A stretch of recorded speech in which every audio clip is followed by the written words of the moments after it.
ser periodista. La violencia contra las periodistas. En el periodismo hay mujeres que enfrentan problemas muy similares al de los hombres, pero adicionalmente enfrentan otros rangos de atentados, sobre todo lo que tiene que ver con las agresiones sexuales, ya que se sigue pensando que los cuerpos de las mujeres pueden ser agredidos.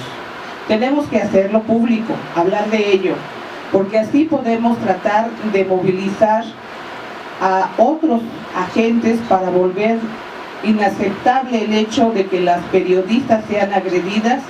Así los castigos serán posibles.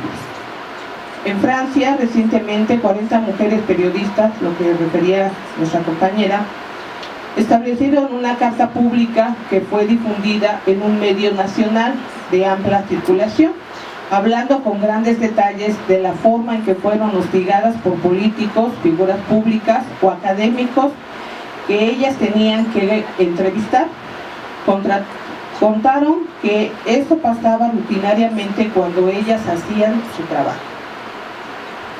En su carta ellas decían que hace 10 años tenían miedo de hablar abiertamente de esos temas porque estaban preocupadas por perder su trabajo, pero que en conjunto lograron hacer una fuerza y hablar de ello, denunciando.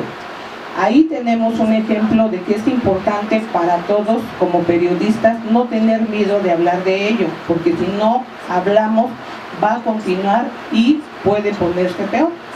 Los gobiernos dicen que son asuntos que no tienen que ver con ellos y que es un problema que los medios y que se justifican diciendo que no pueden intervenir por temas de libertad de expresión, pero parece que muchos olvidan que deben proteger a las mujeres de este tipo de violencia.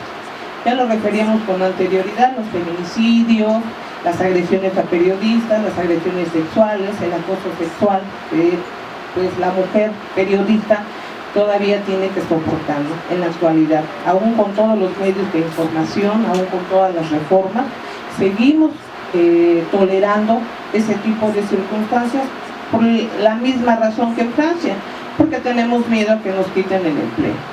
Nuestro jefe inmediato nos exige más de lo que le exigiría a otra persona en nuestro mismo puesto. Sin embargo, pues la necesidad que tenemos de conservar nuestro empleo provoca que de alguna manera pues se consienta esa situación de acoso. En el periodismo actual, las informadoras enfrentan cada día más retos para ejercer su labor en medio de la violencia, censura, acoso y falta de derechos. Y sin embargo, estudiosos de la comunicación y periodistas proponen aprovechar todas las herramientas posibles para abatir estos obstáculos. Si algo es cierto es que en México el periodismo es una actividad de alto riesgo. A ello hay que sumarle que las comunicadoras viven violencia cibernética, acoso sexual por parte de sus jefes o fuentes y no pueden acceder a altos cargos en sus medios. Son pocas las mujeres propietarias de medios de comunicación y lograr que haya más mujeres en puestos directivos generaría un efecto para que ellas ayuden a otras mujeres a escalar y llegar a estos cargos. Decíamos que la peor enemiga de la mujer es la propia mujer. En un ambiente de trabajo a donde hay hombres, pues los hombres por lo menos no se critican, ¿verdad? Pero en el caso de nosotras las mujeres, pues bueno, nuestra intuición femenina nos obliga a criticar a nuestra compañera por cómo se viste, por cómo se comporta, por otras características que pues sentimos agresión. Y lo que propicia ese tipo de agresión es que no le demos la posibilidad a que pueda tener un puesto de mayor jerarquía que nosotros. ¿Por qué? Porque bueno, ¿por qué va a ascender esta compañera si podría ser yo? Y en esa tesitura pues impedimos poder ampliar nuestro rango de posibilidad laboral.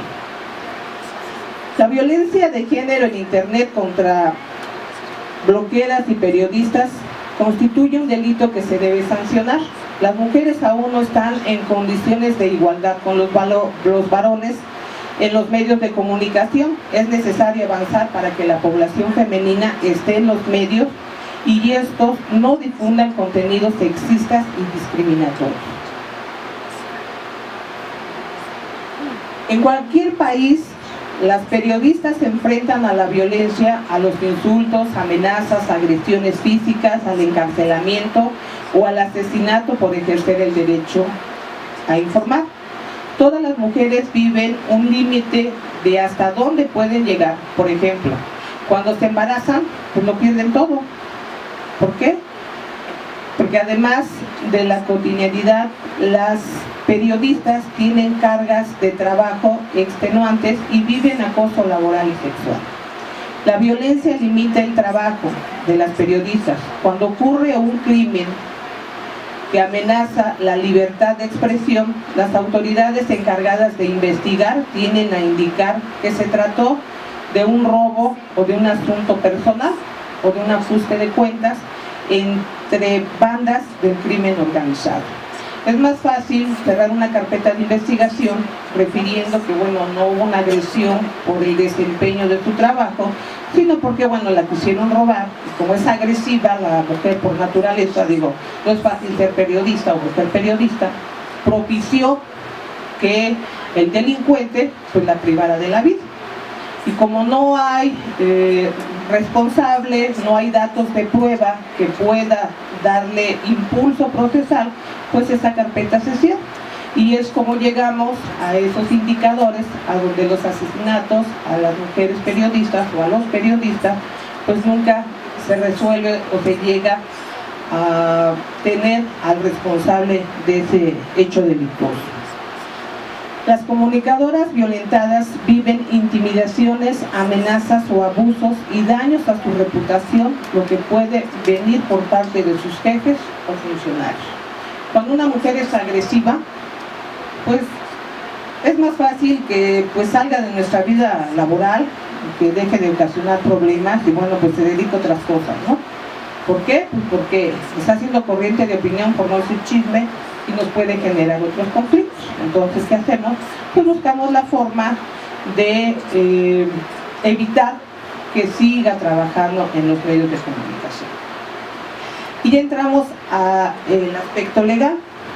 Para evitar todo este tipo de abusos, discriminaciones por parte de nuestros jefes, de nuestro gobierno, existen tratados internacionales que reglamentan y obligan al gobierno a brindarnos una seguridad jurídica.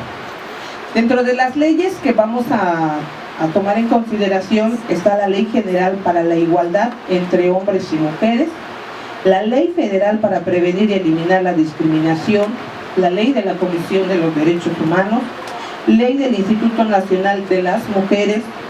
Hay instrumentos internacionales, la Ley General de Acceso a las Mujeres a una Vida Libre de Violencia, y existe también un reglamento. La Ley General para la Igualdad entre Hombres y Mujeres nos refiere a lo siguiente.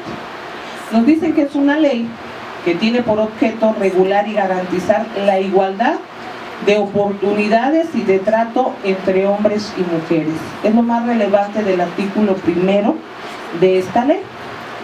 Y nos refiere el artículo 2, que son principios rectores de la ley: la igualdad, la no discriminación, la equidad y todos aquellos contenidos en la Constitución Política de los Estados Unidos Mexicanos. El artículo 4, únicamente vamos a referir los artículos que nos interesen a este caso en concreto, nos refiere que para efecto de la ley supletoria se aplicará la Ley Federal para Prevenir y Eliminar la Discriminación, la Ley de la Comisión Nacional de los Derechos Humanos, la Ley del Instituto Nacional de las Mujeres, los instrumentos internacionales ratificados por el Estado mexicano y los demás ordenamientos aplicables a la materia.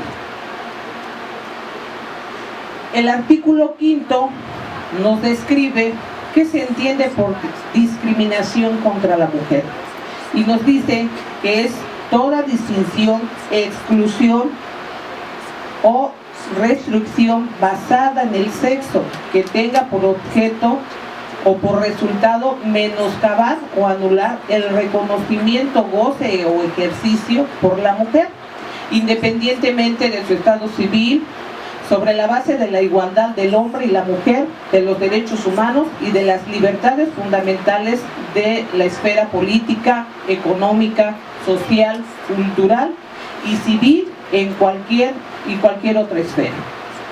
Nos define a qué se refiere la igualdad de género y nos dice que es una situación en la cual mujeres y hombres acceden con las mismas posibilidades y oportunidades al uso, control y beneficio de bienes, servicios y recursos de la sociedad, así como a la toma de decisiones en todos los ámbitos de la vida social, económica, política, cultural y familiar. Y esta adición se realizó en el año 2013, el 14 de noviembre. También nos define la perspectiva de género y dice que es un concepto que se refiere a la metodología y los mecanismos que permiten identificar, cuestionar y valorar la discriminación, desigualdad y exclusión de las mujeres que se pretende justificar con la base en las diferencias biológicas entre mujeres y hombres, así como las acciones que deben emprenderse para actuar sobre los factores de género y crear las condiciones de cambio que permita avanzar en la construcción de igualdad de género. El día de ayer, también soy catedrática de la Universidad Bicentenario, le preguntaba a los chicos que si les gustaría tener una hija o un hijo, y me referían alumnos universitarios que era mejor una mujer. Al cuestionarlos de esta circunstancia,